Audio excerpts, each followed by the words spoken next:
welcome to Unlock Your Life. I'm your host, Jennings Smith. Guys, today I've got some killers on the show. Mike and Bo, they're best friends, they're business partners. They've done a lot in real estate, mostly light industrial. They've acquired hundreds of properties. These guys are also business dudes. They got 43 companies, building pool companies, building bread distribution companies, partnering with people, raising capital, teaching people how to do this. So I wanted to have them on the show to share some of their knowledge. I like to bring fresh new perspectives of people that are in this industry and are doing big things. So Mike and Bo, thanks for being on the show. Welcome. Right on, man. Thanks for having us. Appreciate it. Absolutely. Thank you. So let's get into this. You guys are best friends for the last, 30 years? And how did this sort of evolve? Take me back to the beginning.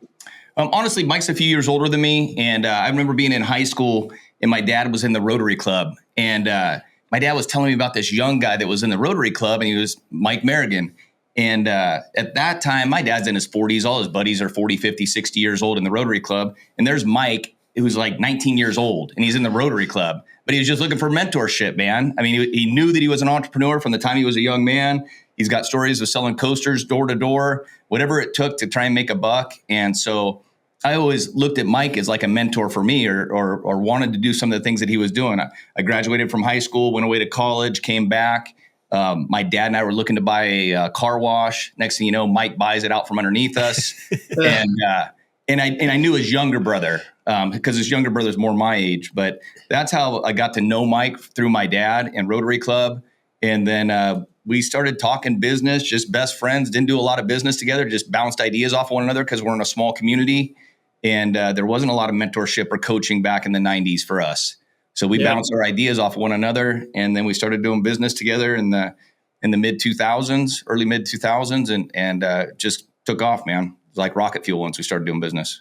So Mike, you notice he's coming out of the gate hot, throwing shade, saying, "Oh yeah, he's quite a bit older than me." Yeah, not that you couldn't tell. I caught that. You know, I'm not sitting here. I'm not in a bubble. I get it. I don't know where he's going with it. He's sensitive. Yeah, right. So what was the first deal you guys did together? Actually, it's actually a pretty good sized portfolio now today. It's called 902 Golf. The only reason it's called 902 Golf is because we couldn't figure out what the name of it was. And so we just took the address off the building. Yeah. But him and his brother had come to me. Mike and his brother in the early 2000s were buying light industrial buildings. And around 2014, 2015, we bought our first building together.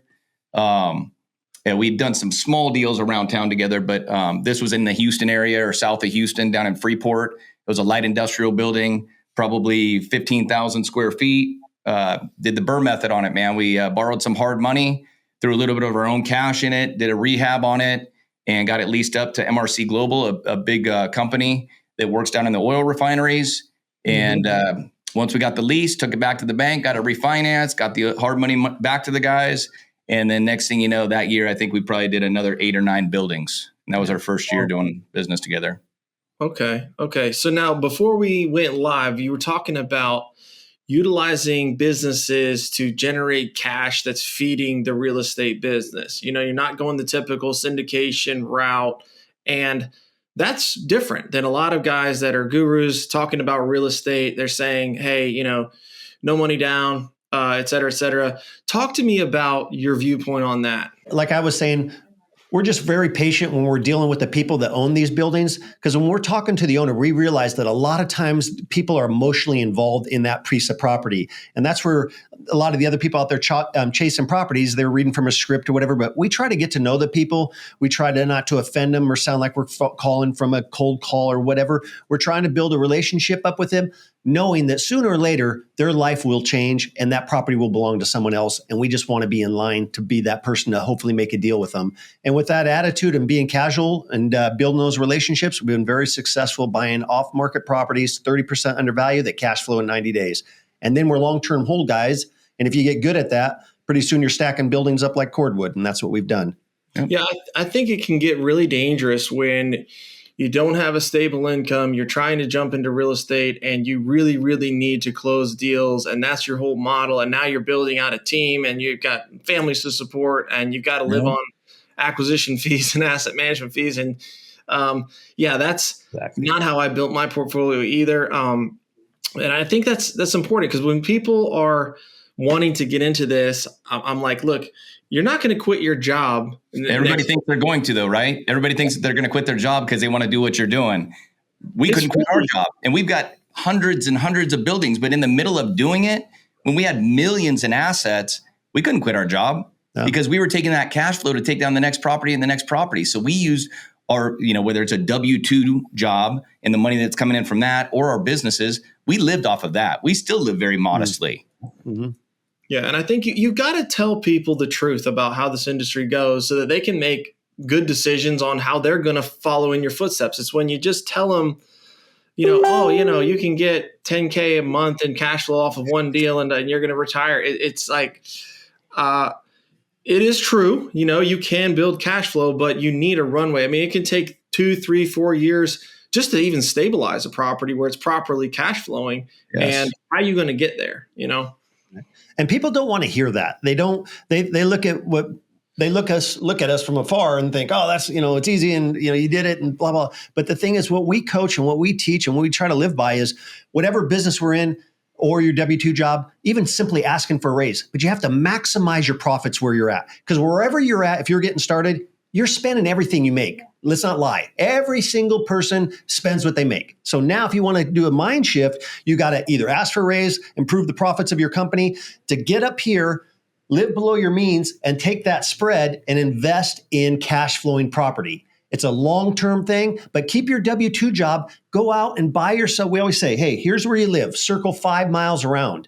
That's where you need to concentrate on buying your first piece of commercial property. And then you get it to cash flow. You still live below your means, so you're able to put away a little more money. This is cash flowing. You put those monies together, and then you're ready for your second acquisition. And then that one cash flows, and you don't change your lifestyle. You're living below your means, and now that money starts accumulating, and you're still buying, instead of buying stuff, you're buying assets that have positive cash flow in 90 days.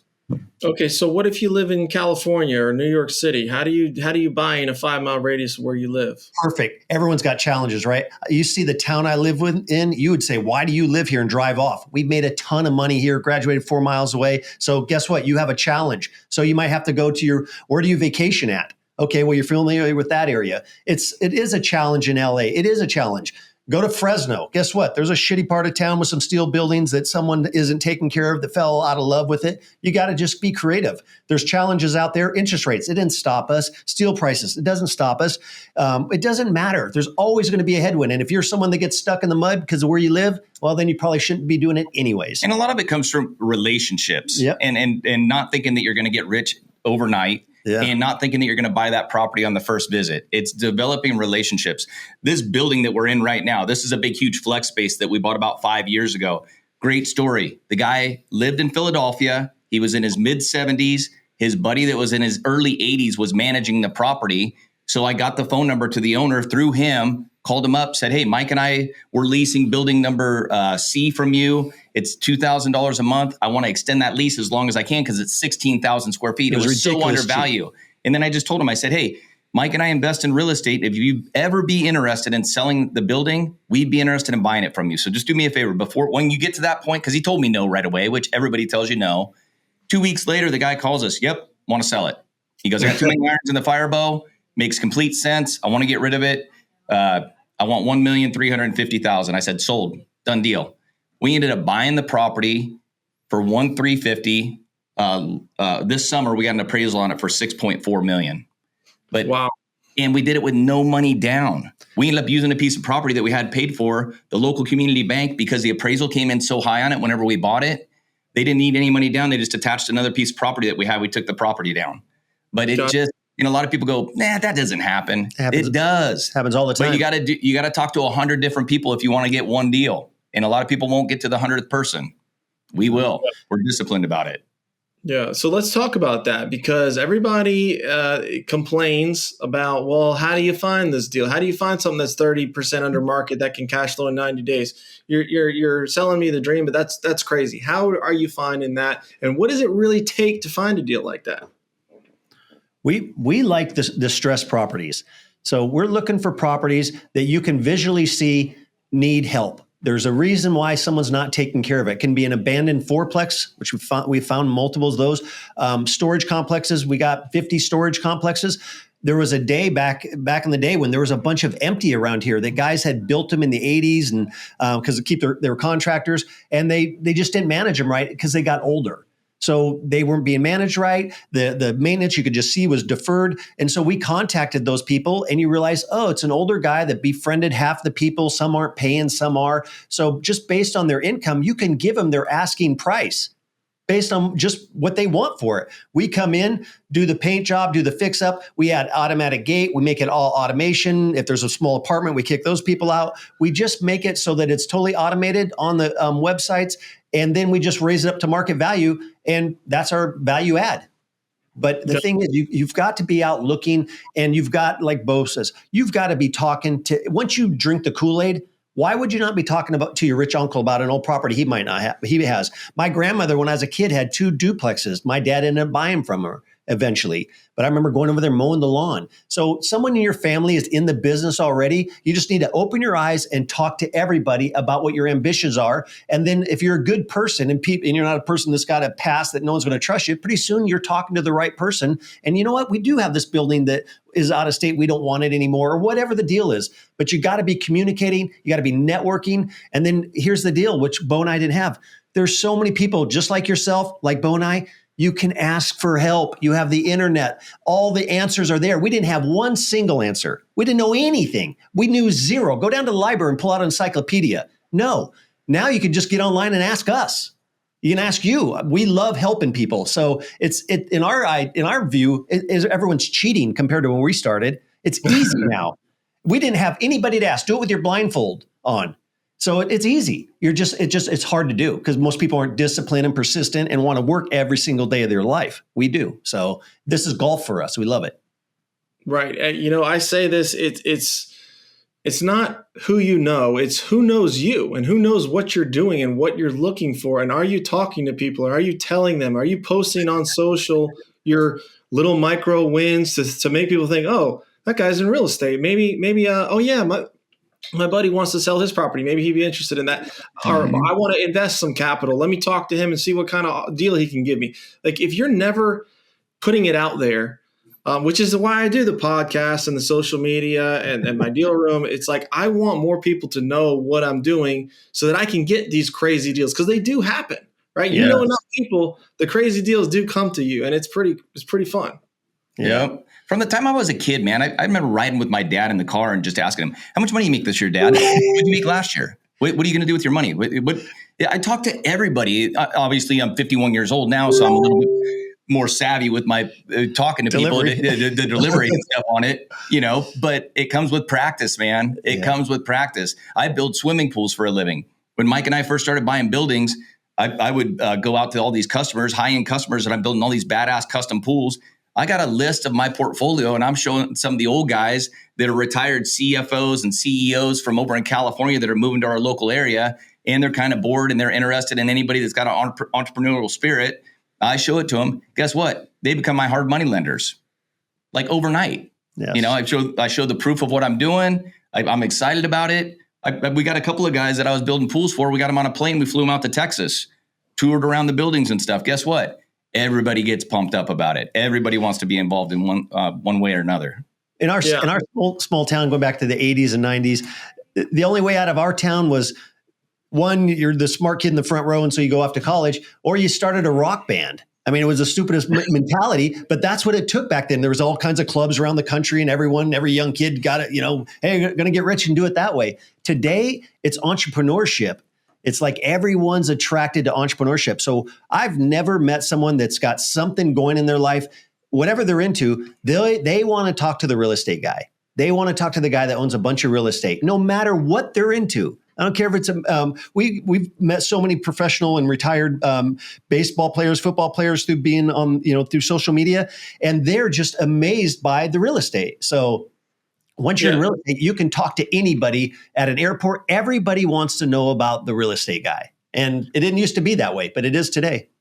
And the thing is, the wealthy individuals, they they see themselves in you, and they can pick it out, right? Where this guy's built differently. He's doing things like, even if it's not necessarily what you want to do now. Like for me, I was a contractor for 15 years, but it's like hey, I could convince somebody to let me build them their $800,000-$900,000 home. I could build this addition. I was doing it myself. I was running crews. Okay, he's got something going. I can trust him to invest with him. It's like, I think whatever your hand finds to do it as best as you can for where you are today. Like if you can do stuff and get momentum and get wins, that's only going to build, and people are going to see that and want to be a part of that. And it doesn't have to start with a 200-unit apartment complex or a 50,000 square foot industrial building. You can show proof of concept and like that you are a winner, that you do what you say you're going to do, and you got a good head on your shoulders in whatever you're doing right now. So that mentality is what Bo and I, we say it all the time. A lot of people are like, we want to do the same thing that you're doing. Well, if you did, you'd already be doing it a little bit in some way, shape, or form. Even like you as a contractor, I'd imagine your first year in being a contractor, you probably didn't know that much about it, but you just figured it out, and you gathered people around, you network. Dude, when I started my pool company, I've never admitted this, I didn't understand how the pool equipment worked. I didn't understand that we sucked the water from the pool, it went through filtration, and then went back into the pool. I owned the pool company. I didn't even realize that. I was a great sales guy. I partnered with a guy that was really good at that. So he was out handling all that end. I'm out selling pools. And once he figured out the filtration system, now he pees in the pool. It's that simple. Well, so we looked at the data in our education program as to who was successful in our program and what do they have in common. And we identified if they already had some rental homes or they owned their own business, then they succeeded. When we took W-2 people that did not already have any real estate, like had taken risks and gotten and figured it out, like they weren't successful. So we just set the bar. Like if you don't already have real estate or you're not a business owner, this is not your program. And it's become a much more fun culture to be around because everybody there is winners and doing stuff. So people come to our office, like I said, we're a small town, and they, a lot of stuff. We're talking about real estate, but we love business just as much.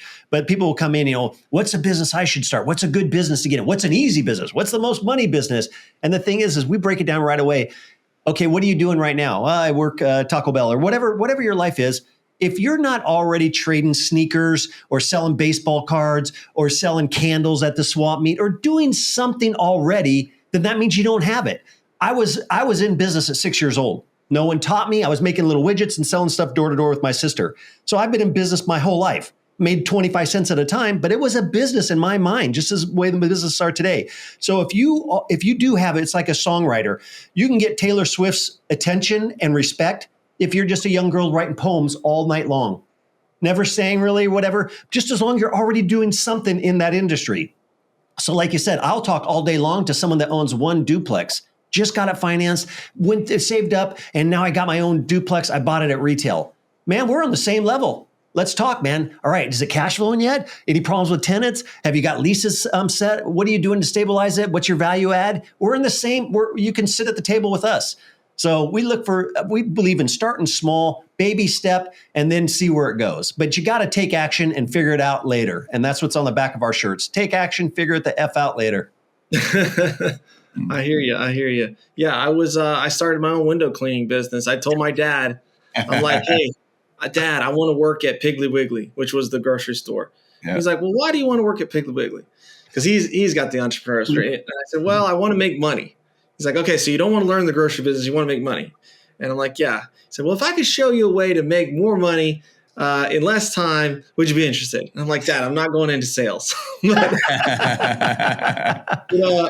But he had me call up his buddy who owned a window cleaning company, and he told me, all right, you need to buy this, this, and this. This is how you get clients. And I went to my little downtown area, knocked on those storefronts, and sure enough, some of them said, yeah, you can clean my windows, once a week or once a month or whatever. And then I could make $100, $150 an hour in, the 90s as a 14-year-old kid on my bike. I mean, it was pretty cool. And I was like, I'm hooked. I'm going to be a business guy. I'm going to do this. 1985, I take my best buddy. We worked all through school, saving money, buy a little motorhome. We took a loop around the country, 4.5 months. We get to Texas. We're running low on cash. I'm budgeting. It's not going to work. We're only eating out one night a week. Gas went up that year and whatever. So I go, we got to start a business. Let me think of a business. I come up with Peeping Tom's window cleaning service. We go to the hardware store. I get a couple buckets, some squeegees, a step ladder. We're in Florida. Knock on the doors till noon. Wash some windows. Get $40. Get some beer. Go to the beach. Next day, wash some windows. Get some money. Get some beer. Go to the beach. And I traveled around the country washing windows in a motorhome with my buddy. 1985. A clear, a kindred soul there. You're a window brother with me. I was Jay Smith Window Cleaning. We take the pain out of cleaning your windows. And, there you go. You gotta have something, right? yeah. So and that led me into starting my own little contracting company and you know, to where I am now. So it's just that curiosity. You know, my roommate, his father owned a mobile home park in North Charleston. I'm in the Charleston area. And when I went home for summer break, I went and met with his dad. And I'm like, how did you own a mobile home park? And how can I get into this? And et cetera, et cetera. And he taught me how to do owner financing. He's like, go to these trailer parks, talk to the manager. They probably have an abandoned trailer that they don't even want. They'll give it to you or they'll sell it to you cheap. They just want the lot rent. And then you can fix that thing up and sell it owner finance for, you know, triple at 12, 14% interest. And I was like, all right, those numbers work. And that's how I started. I bought a $5,000 double wide, fixed it up, sold it owner finance. That was my first piece of real estate my investment real estate that I bought. That's awesome. See, man. that's perfect, man. Love But it. for whatever reason, his own son wasn't interested. And I'm like, dude, I mean, you got the golden goose right here. Your own dad, like, he knows how to do. But I was just all about the real estate and how to do that, and wanting to do that. And one thing you'll learn through your program and what we've learned is it's not for everybody. It might be entertainment for a lot of people, but to actually do it, it's not for everybody. So stay in your lane. If you don't already have something going and you have a problem with working weekends and working late and getting up early and being uncomfortable talking to people, then don't do it. You need, like you right now, you've got great communication skills. People that don't have that, you need to start with that. If you can't do what we're doing right now, good luck. Or you better partner with somebody that does. Yeah, because you're not going to get far unless you can communicate. That's the biggest asset there is. And that, I think, that bedrock was built by trying to sell myself with the windows, sell myself to the custom home client. And because when I got into commercial real estate about 5 years ago and got out of single family rentals and all that, I had a bedrock to stand on where I could get people to buy into my ideas. I could get them to give me $100,000. I could get a seller to believe that I'm going to pay off the seller finance note or whatever it is. And yeah, you have to build that bedrock of confidence and be able to communicate your ideas, because that's all money is just an idea that you got people to buy into that you executed on, and you can create money out of thin air. Yes. When you saw with the property, you know, you were talking about, it's like you had an idea of, wow, this guy's way under market rent. He's tired of it. I can, you know, clean these places up. I can sign long-term leases. I can take that to the bank. They're going to appraise it at X, and we can cash out, refinance everybody, and we can own the property 100% equity ourselves. I love that. Yeah. It's just an idea that you executed on. You know, it's funny, even just this morning, every morning we get a text message from our controller of the bank balances and stuff. And we've done some acquisition stuff in the company that actually owns this building. But so we took quite a bit of money out of our account just recently. And even this morning, I just looked up the name of the company. It's called Whiteboard Properties, because we got whiteboards for all of our acquisitions and stuff all over the rooms. And I was even looking, I was like, damn.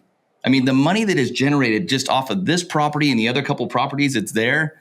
I mean, obviously we look at financials and all of that, and you got to do your reporting in that. But I was even looking today, just off the bank account balance. I'm like, what a banging acquisition that we made with this thing. And they're out there, but you just got to make the contacts to close the deals. And ask for help. You know, Yes. if a 16-year-old kid came up to you and, you know, with ambition and clear-headed and, you know, goals, would you give them the time of day to help them the way someone explained the RV parks to you? Yes, you would. Oh, absolutely. Absolutely, you would. It feels good to do that. I don't know what that feeling's called or what it is, but it feels good to give back, man. Especially as you get a little bit of success, it just feels better than things you can buy. It just feels good to help someone. So, like on our coaching program, it's not about we're just trying to level people up, man. Make your life better. If this is what you want, it would be really frustrating life for me if I wasn't able to achieve what I was, because I was ambitious. I had more talent. I had more energy than talent.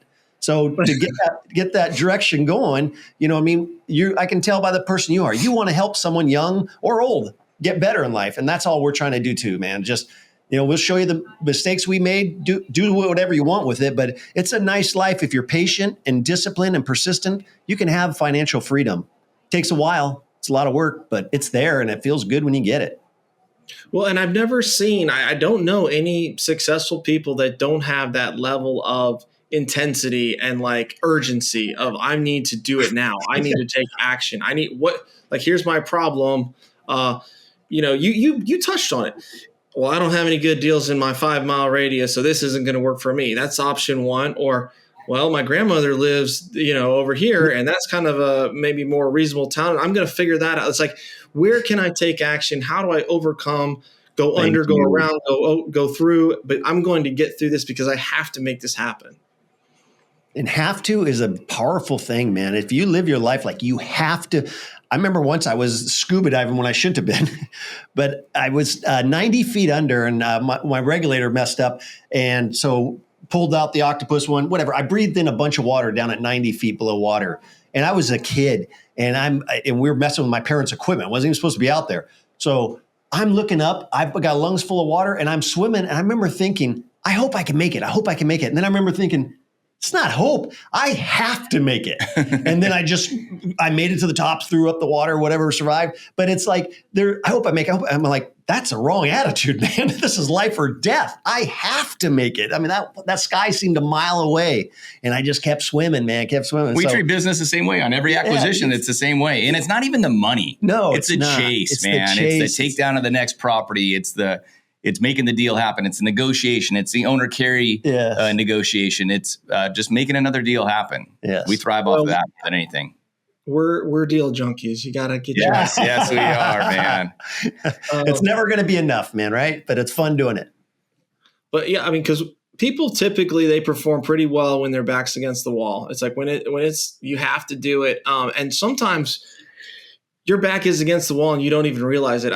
Maybe 10 years ago, I was listening to the 10X Rule, Grant Cardone, and I was like, business wasn't great, and I was kind of in a down spot. And I listened to that book 3 or 4 times while I'd run, listen on Audible, and I recognized Jennings. Like, look at your life. Like, look at your assets. Look at how hard you're scraping and scrambling to make a living. And you've got a kid, you've got more coming probably, and you're behind. You are really behind because stuff is only going to get more expensive and more difficult, and you're going to need resources. It's going to take longer than you think. It's going to cost more than you think. It's going to be way harder than you think, and you got to get started. And that was where like a wake up call of, okay, I got to start buying assets because my real estate company. Or sorry, my contracting company, nobody's going to buy that from me. It's never going to generate more than $100 grand a year. Like, I've got to do something different, and I got to do it now. Yep, it's the truth, man. We always say you just got to learn to handle hard better.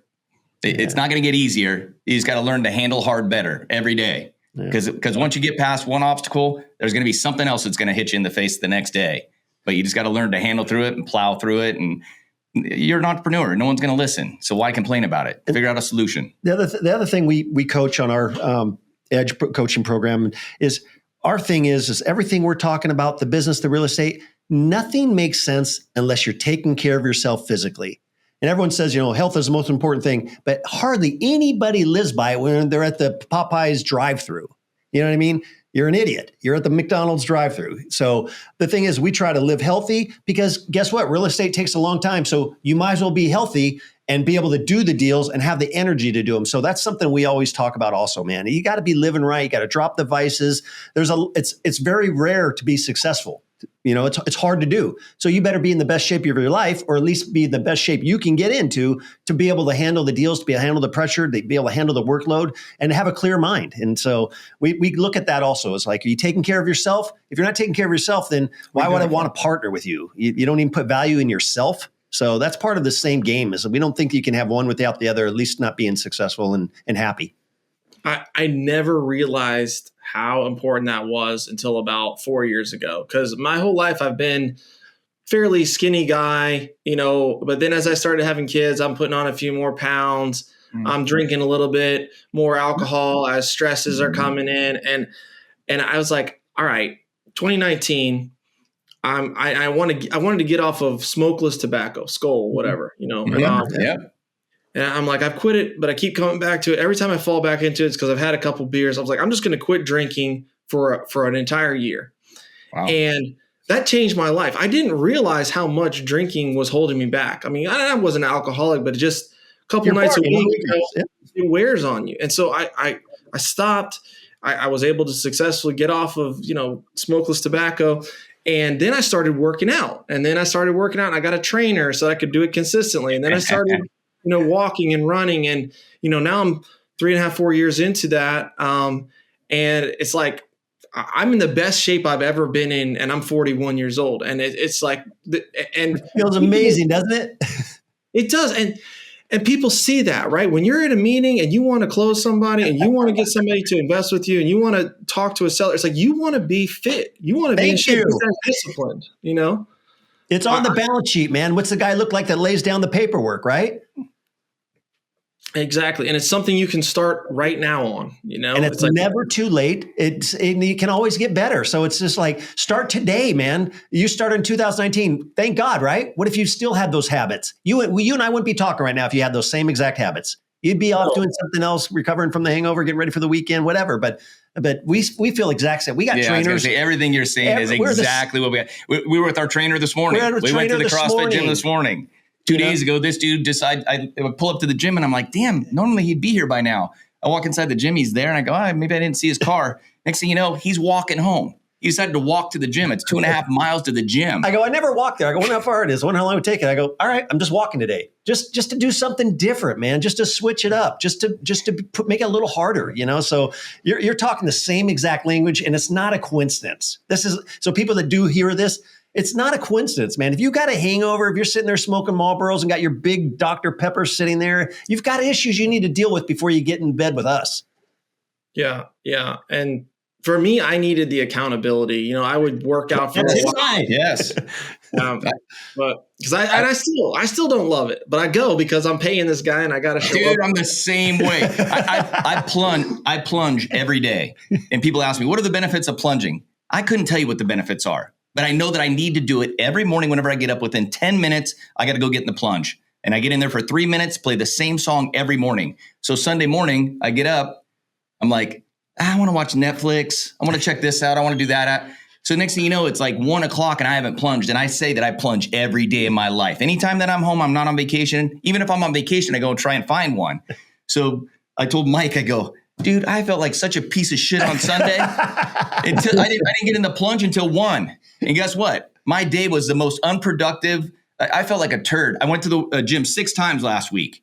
But on Sunday, I didn't do anything for like 5 or 6 hours. And I feel like such a loser. So finally, I told my wife, I'm going to get in the plunge. We're doing something. I go to the plunge. I go to Sam's Club. I'm taking care of all this shit at the end of the day. But if you stay disciplined and you hold yourself accountable. I don't know. Maybe Bed Bath & Beyond. Who knows where this day is going to go, honey? But we're leaving the house. But it was productive. But if I hold myself accountable and I don't let myself off of that regiment, I'm a good man. I'm on top of my shit. The minute I get away from and stray away from my everyday routine, it's easy to get slack and not take care of business.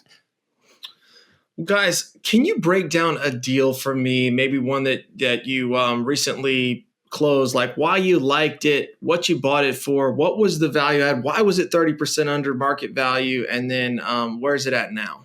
I got one for you right now. Well, we just got an escrow. It's going to close December 1st. A gentleman that's my superintendent that works for me in my construction company, and he manages some properties. Him and his dad used to build properties back in the 90s. And he built a 4-plex, and he's managed them for the last 20 years. And he comes to me, he goes, hey, the one guy that I've been managing his 4-plex for the last 20 years, he passed away. His brother inherited it, and he wants to get rid of it. And I was like, okay, we'll talk to him.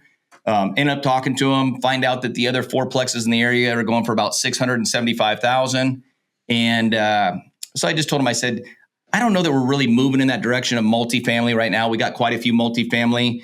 And but I'll tell you what, throw an offer out to him for $425.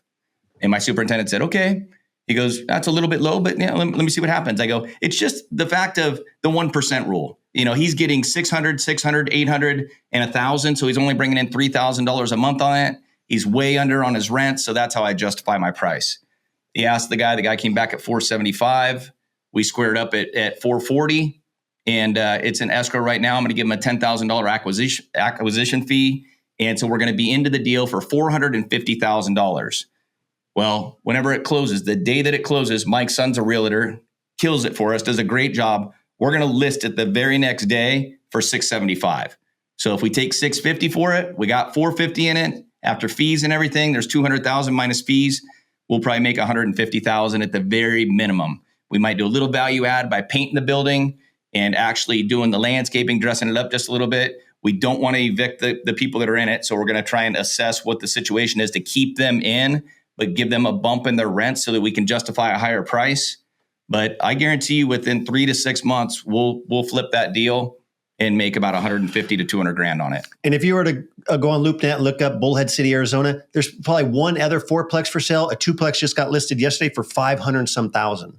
So it doesn't justify it. What happens are people from Southern California are selling and they take their 1031 tax exchange money and come over here and pay a little too much for some of the properties.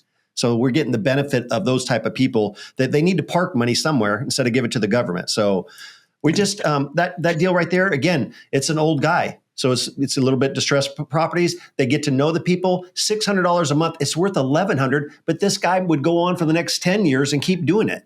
So the deals are out there. Why he left $200,000 on the table? Who cares why? We're giving him what he wants. Two guys negotiated. There's the deal, and it plays out. Even with that, I really didn't negotiate it much. I threw it to my superintendent. He took the numbers to the guy, and then he came back and he goes, "All right, so we're all good. We're in escrow." He goes, my superintendent asked me, he goes, "What about that house? He owns that house and he wants to sell that too." And I go, "Okay, what's the deal with the house again?"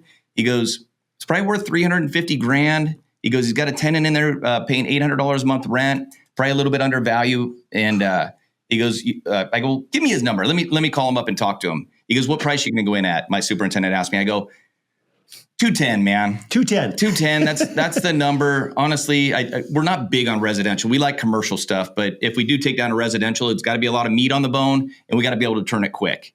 So he goes, "All right, well, yeah, you talk to him." I called the guy up. I said, "Hey, I'm going to throw you an offer.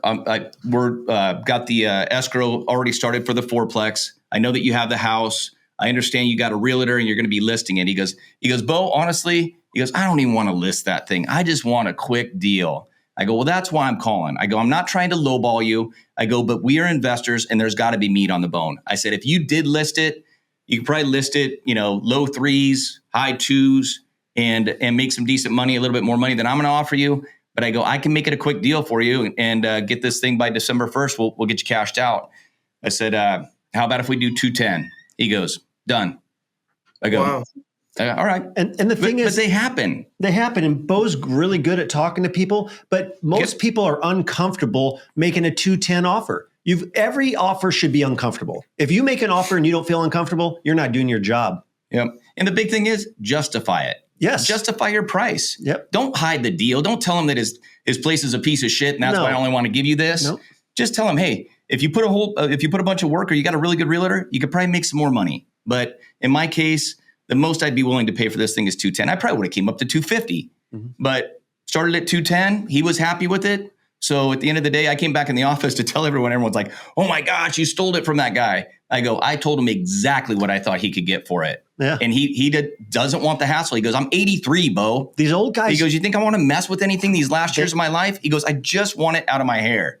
He goes, "I don't want to talk to a realtor. I don't want to negotiate any deals." Those old guys are just tired of dealing with people, man. And those old guys, just think of you at 83. You don't think you're going to have some cash stacked up and then be done talking to people? You are. I'm already ready to be done. Exactly. But you literally don't even want to deal with the human being. And that's what happens. They just want to make it quick and easy, and money's not the problem. So a lot of young people starting out, money is a problem. So all you can think about is everyone's got money problems. Guess what? Those are your problems.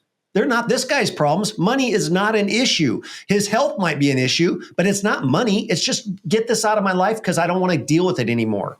And so that's how we end up getting deals. I got to tell you guys a story because this thing I just funded yesterday, the refinance. But we found an old guy, owned a 34 unit in Ohio. I think he had maybe passed away and had given it to his son, and his son didn't want it. And So we get it under contract for like 1.2 million or 1.3 million. And it's a great deal. Rents are real low, 550. They should be 750, 800. And we get about a week away from closing, and the bank says, well, we need another week to get the paperwork done or whatever. So we tell the guy, hey, we got to extend one more week. And instead of saying, oh, that's fine, he says, no, I want to close. I'll owner finance the mortgage. And if you take my loan, I'll knock $100,000 off the price. We're like, okay. And it was like 5% interest. And he gave us a $700,000 loan. So he wanted a good bit of cash. We did hard money like you guys. We raised hard money, $600,000 from investors. And we owned 100% of the deal.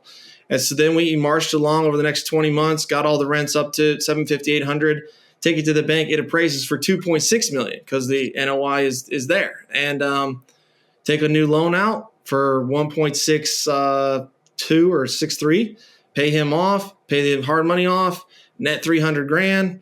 And we're cash flowing, $4,000 or $5,000 a month because the new loan is a pretty good rate. And so I love those kind of stories where why would somebody offer owner finance at 5% and drop $100,000 off the price? I don't know, but he did. Exactly. I don't know either, but they do it all the time. And people that don't have these stories, I don't want to say they don't believe it or they can't figure it out. And it's hard to articulate how exactly they come together. But if you're always working and always looking at things and opportunities and networking, they just seem to come your way in different ways. This came from a superintendent. Yep. Other ones, a lot of times we love realtors. We love talking to the owner. We love dealing with owner finance, all those things. But at the same time, you better have an expert realtor in the area you're working with. And then once you close on some deals pretty soon, in our area here, before a commercial property goes up for sale, we've gotten emails and texts and phone calls from other realtors that just letting us know because they know we're an easy close. And so deals get handed to us before they even hit the market in this area. Yeah, I love it. Okay, guys, we're coming on the top of the hour. So if people are resonating with you, they're like, man, I like what Mike and Bo were saying. I like their style. I want to buy businesses. I want to buy light industrial. I want to get involved in more. What's the best, or maybe I want to work with Mike and Bo. I want to invest with them. What's the best way for them to connect with you? Probably the best way to reach out is going to be to shoot us a text.